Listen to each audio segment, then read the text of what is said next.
I seem to be able to put my feelings down in a song easier than I can talk about them. I play me better than anybody. For decades, Willie Nelson was known as the Buddha of country music. Calm, peaceful, forgiving.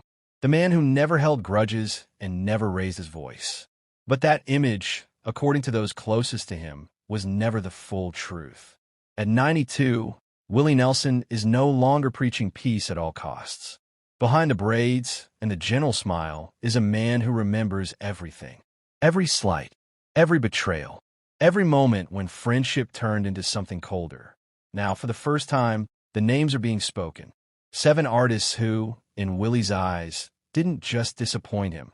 They crossed lines that could never be uncrossed. Some are legends. Some are brothers. And one was the last person anyone expected Willie Nelson to ever walk away from. Number 1. Garth Brooks, the showman Willie never trusted. At the very top of Willie Nelson's quiet blacklist sits a man the world calls a hero, Garth Brooks. To millions of fans, Garth Brooks saved country music. To Willie Nelson, he helped bury it.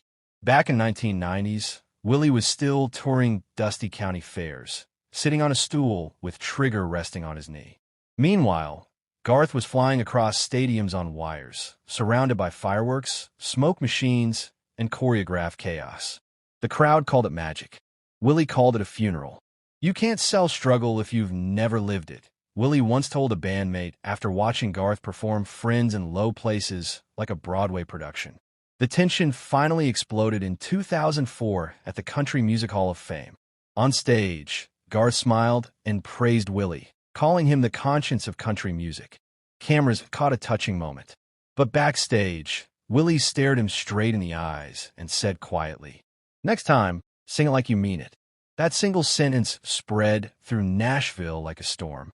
From that night on, Willie refused every duet, every shared stage, and every photo opportunity involving Garth Brooks. To Willie, Garth didn't just commercialize country music. He stripped it of its soul and replaced it with plastic perfection. Number 2, Shania Twain, the queen who broke Willie's faith.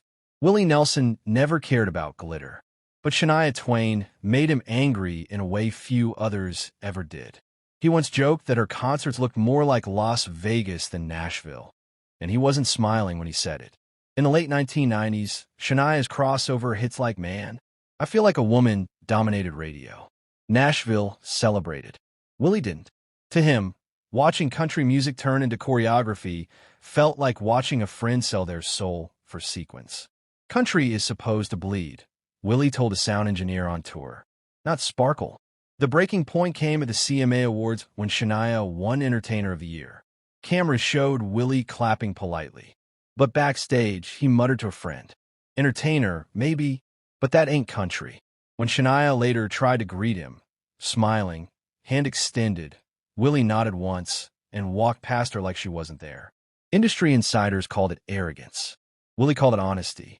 Even today, when her name comes up around him, he changes the subject. For a man who forgave almost everyone, Shania Twain remains someone he never truly let back in. Number 3. Waylon Jennings, the brother who turned cold. This one hurt the most. Waylon Jennings wasn't just a colleague. He was family. Together, they built the outlaw movement. Together, they changed country music forever. But behind the friendship, jealousy quietly waited.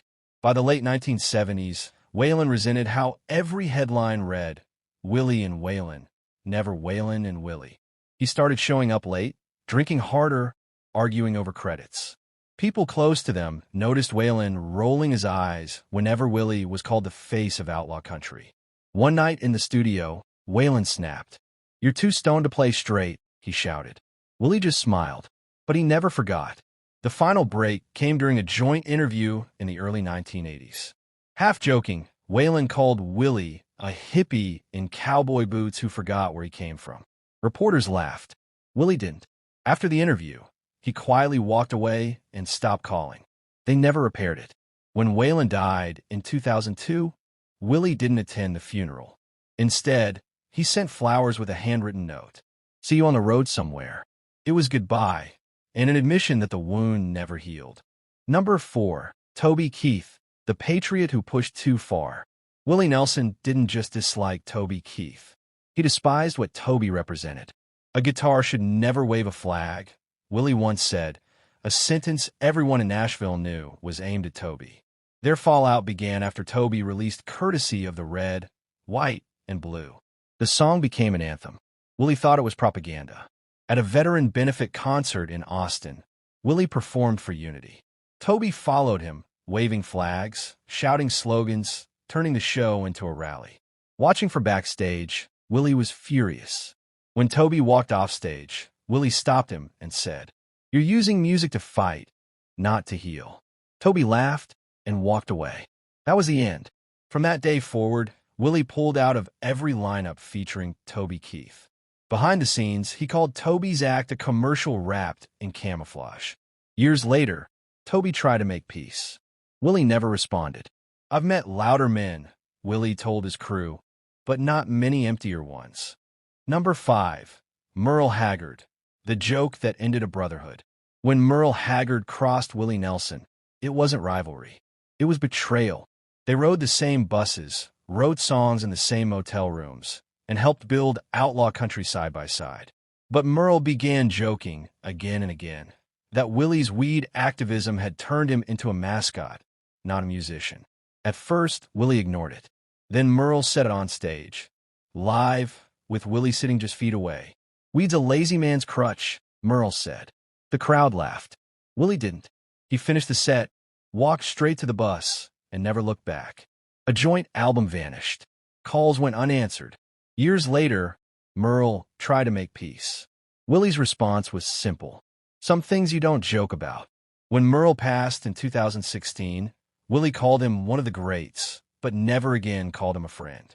Number 6. Kristofferson, One Sentence Too Far. Can one sentence destroy a 40-year friendship? For Willie Nelson and Kristofferson, it did. At a private fundraiser in the mid-2000s, Willie performed a quiet political ballad. Stepping off stage, he overheard Chris, half drunk, say, "Willie's turned into more of a mascot than a musician." Laughter followed. Willie heard every word. The next morning, their planned duet was canceled. Calls went unanswered. When asked later, Willie said only, "Sometimes words don't fade. They stain." Chris tried to apologize through a mutual friend. Willie refused. "You don't get to call me brother after that." Number 7. Kid Rock, The Studio Walkout. When Willie agreed to work with Kid Rock, people expected chaos, not collapse. The session started badly and ended worse. Kid Rock arrived late, beer in hand, blasting his own music.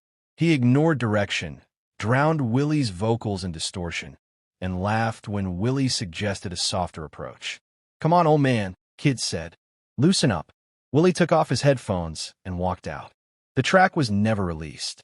Later, Willie summed it up perfectly. Some fires are better left unlit. Final question. So what do you think? Was Willie Nelson right to cut these people off? Or should time have healed those wounds? Tell us in the comments. Hit like if any of these names shocked you. Because even the calmest legends have lines you never cross.